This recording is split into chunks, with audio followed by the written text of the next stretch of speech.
দীর্ঘ প্রতীক্ষার অবসান। সৌদি আরবের বিলাসবহুল জীবন পেছনে ফেলে নিজ জন্মভূমি মাদেইরা দ্বীপে বিয়ে করতে যাচ্ছেন ক্রিস্টিয়ানো রোনালদো। জনপ্রিয় সংবাদ মাধ্যম দ্য সান ও ডেইলি মেলের প্রতিবেদন অনুযায়ী সঙ্গী জর্জিনা রদ্রিগেজের সঙ্গে বিয়ের পিঁড়িতে বসছেন 41 বছর বয়সী এই পর্তুগিজ তারকা।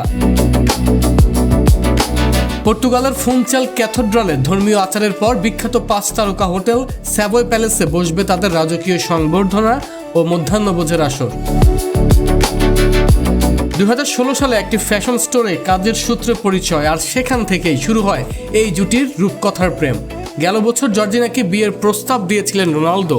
সম্প্রতি স্পেনের মায়োর্কায় বিলাসবহুল ইয়টে দুজনকে একই হীরার আংটি পরা অবস্থায় দেখা যেতেই শোরগোল পড়ে যায়।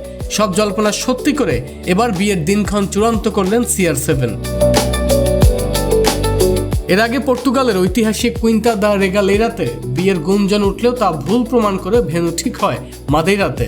বেলা 3টায় ক্যাথেড্রালের ধর্মীয় আনুষ্ঠানিকতা শেষে অতিথিরা যাবেন স্যাভয় প্যালেসে। ভিআইপি অতিথিদের নিরাপত্তা ও সর্বোচ্চ গোপনীয়তা নিশ্চিত করতে ইতোমধ্যেই হোটেলের 2টি পুরো তলা এবং কয়েকটি বার সাধারণের জন্য বন্ধ ঘোষণা করা হয়েছে। প্রায় $1.4 মিলিয়ন মালিক হয়েও জীবনের সবচেয়ে বিশেষ দিনটিতে নিজের শেকড়কেই বেছে নিলেন রোনালদো। একসময় এই ফুনচাল শহরের এক ছোট্ট ঘরে চরম দারিদ্র্যের মধ্যে ভাই বোনদের সঙ্গে কেটেছে তার শৈশব। 11 বছর বয়সে পরিবার ছেড়েছিলেন ফুটবলের স্বপ্নে। সেই শহরে আজ তার ব্রোঞ্জের ভাস্কর্য আর নিজস্ব হোটেল রয়েছে। সেই চিরচেনা প্রিয় মাটিতেই জর্জিনার হাত ধরে নতুন অধ্যায় শুরু করতে চলেছেন CR7।